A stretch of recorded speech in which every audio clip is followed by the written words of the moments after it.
दो मार्ग हैं, जिसमें एक मार्ग सुगम है लेकिन उसकी दूरी बहुत अधिक है, और दूसरा मार्ग जो कि दुर्गम है उसकी दूरी कम है। अब तय कीजिए विचाराम, कौन सा मार्ग उचित रहेगा? गुरुदेव भगवान, वैसे तो आपकी इच्छा अनुसार ही हमें चलना चाहिए, लेकिन गुरुदेव भगवान अगर आप हमसे पूछ ही रहे हैं तो क्यों ना गुरुदेव भगवान हम उस मार्ग से चलें जो कि अत्यंत अल्प हो और हम शीघ्रता से पहुंचे। ठीक है बेटा। कैसी आज्ञा गुरुदेव भगवान?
लगता है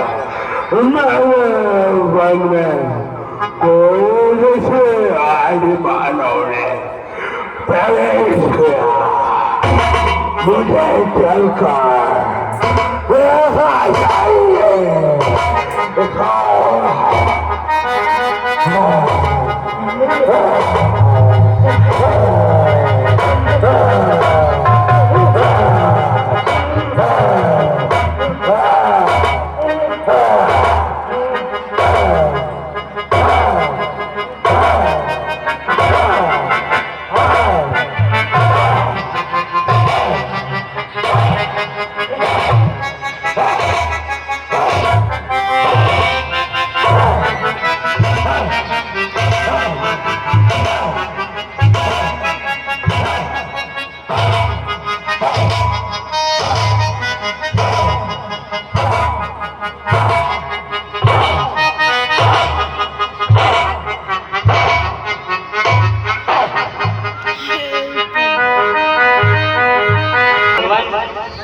बहुत अजीब प्रकार की दुर्गंध आ रही है। ऐसा लग रहा है कि जैसे कोई निर्भक्षी मनुष्य जंतु आदि का भक्षण कर रहा हो गुरुदेव भगवान। हाँ बेटा राम, यहाँ पर एक तारका नाम की राक्षसी है जिसका प्रकोप यहाँ पर छाया हुआ है, जो हम जैसे ऋषियों मुनियों को ऐसे ही निकल जाती है और अत्याचार करते हैं बेटा राम। गुरुदेव भगवान, मुझे ऐसा आभास हो रहा है कि वो हमारी तरफ ही आ रही है।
कहो गुरुदेव भगवान।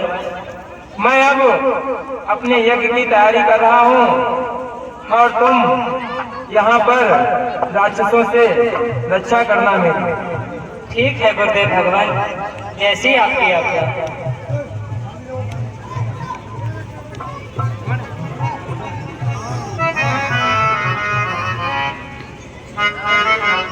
भैया लक्ष्मण,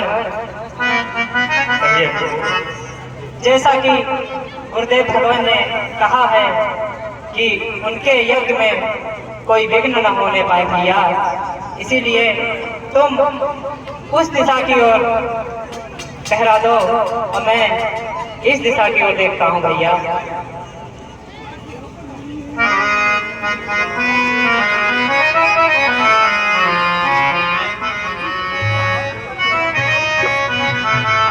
गुरुदेव भगवान,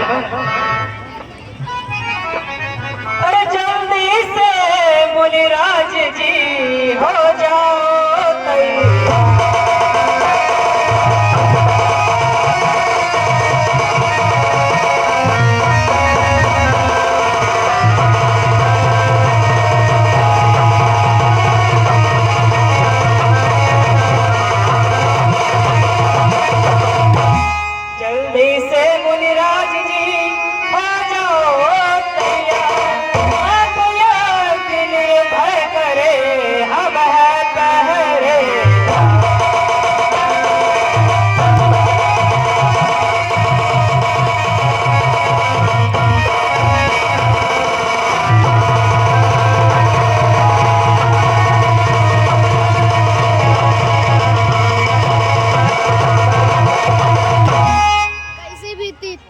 आरंभ यज्ञ का होते ही असुरों का मंडल पहुंचा, अनुष्ठान में विघ्न रूप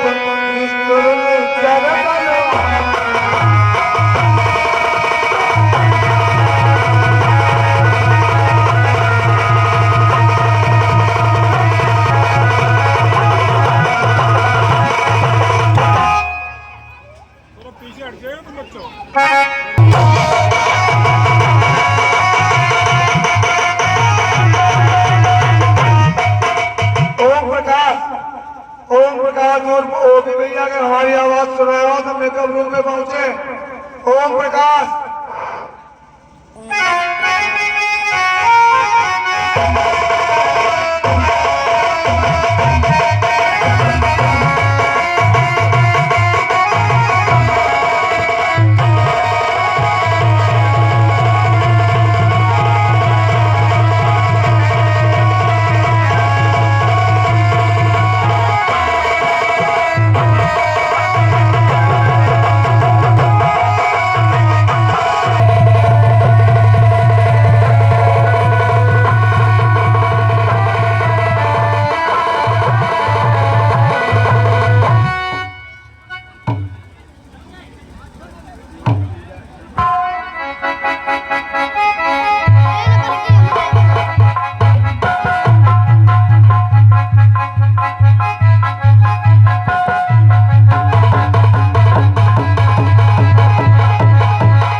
विदेहराज जनक के दूत का सादर प्रणाम स्वीकार करें।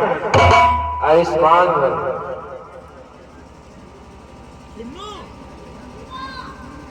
और मैं जनक जी का संदेश लेकर के आया हूँ। संदेश इस प्रकार है कि विदेहराज जनक जी ने आपको अपने यहाँ बुलाया है, क्योंकि उन्होंने धनुष महोत्सव की तैयारी की है।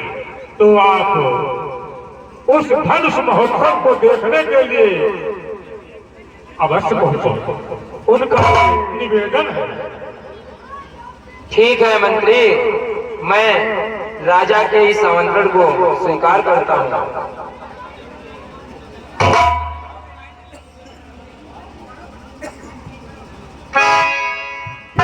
समाचार सुनकर लगे चलने जब मुनिनाथ, प्रेम विवश चलते समय आए दिशा।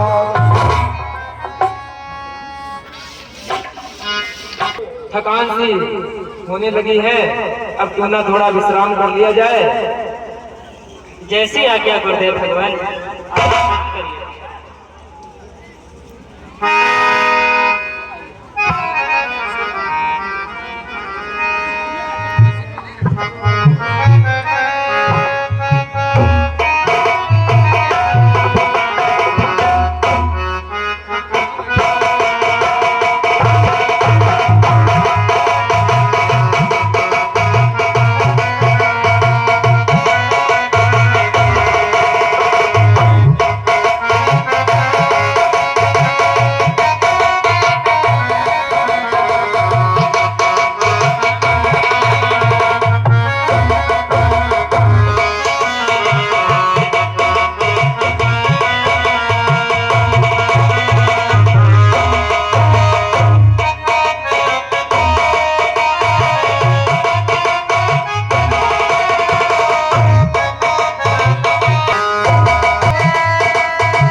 जिसके पूरा है कर पूछा रघुवरन भगवान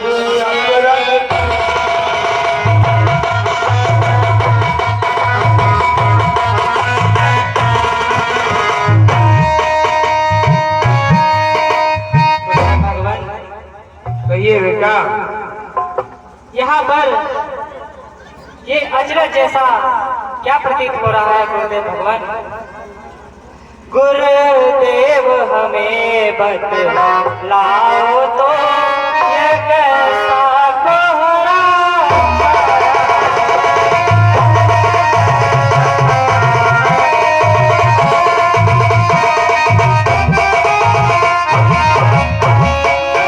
गुरुदेव हमें बतलाओ यह कैसा कोहरा छाया, यह बड़ी हुई आधार बोझ, यह कैसी अजब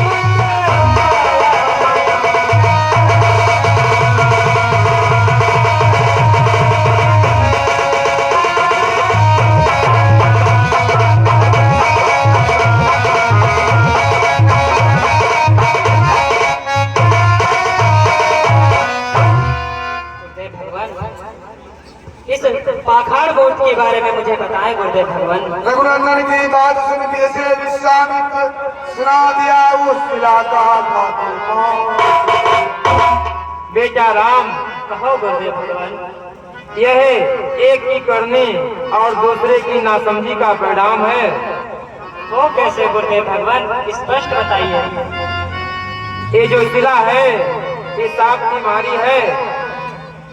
एक बार देवताओं के राजा इंद्र, जो कि महर्षि गौतम की नारी अहिल्या पर आसक्त हुए, और एक बार जब ऋषि गौतम सुबह स्नान करने के लिए नदी पर गए हुए थे, उसी क्षण इंद्र ने महर्षि गौतम का वेश धारण करके उनके आश्रम में प्रवेश किया और अहिल्या के साथ समागम करने की चेष्टा की, किसी कारणवश महर्षि गौतम उसी क्षण वापस आए। ये दृश्य देखकर उन्होंने क्रोधावेश में आकर के अहिल्या को श्राप दे दिया और किला बना दिया। और बेटा राम, मैं चाहता हूँ कि तुम इसे अपने पावन चरणों की धूल से छू करके इसे पुनः पुनर्जीवित कीजिए बेटा राम। सुवाचरण से शिला को राघव ने नदगार, पगरज लगते ही हुई गौतम नार।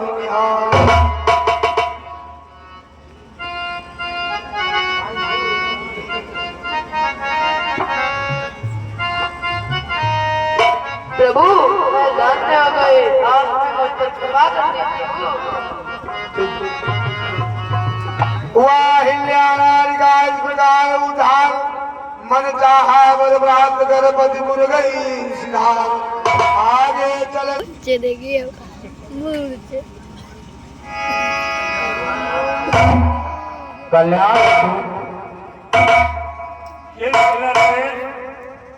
हमारे नगर के बाहर ऋषवर विश्वामित्र अपनी शिष्य मंडली और मुन मंडली के साथ नगर के बाहर आ चुके हैं। इसलिए हम सबका कर्तव्य है कि हम चलकर उनका वहीं स्वागत करें और सम्मान पूर्वक नगर में ले आए। जनक राज जब सुना आए हैं मुनिनाथ, स्वागत करने चले वे ब्राह्मण दल के साथ।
कहिए महाराज।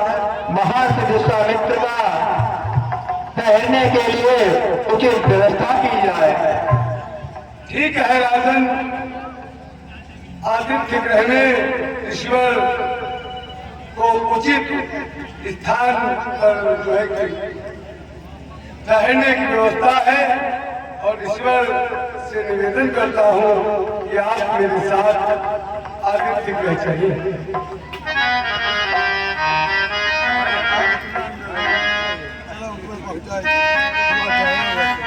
ये श्रीकर दिनेश ने किया।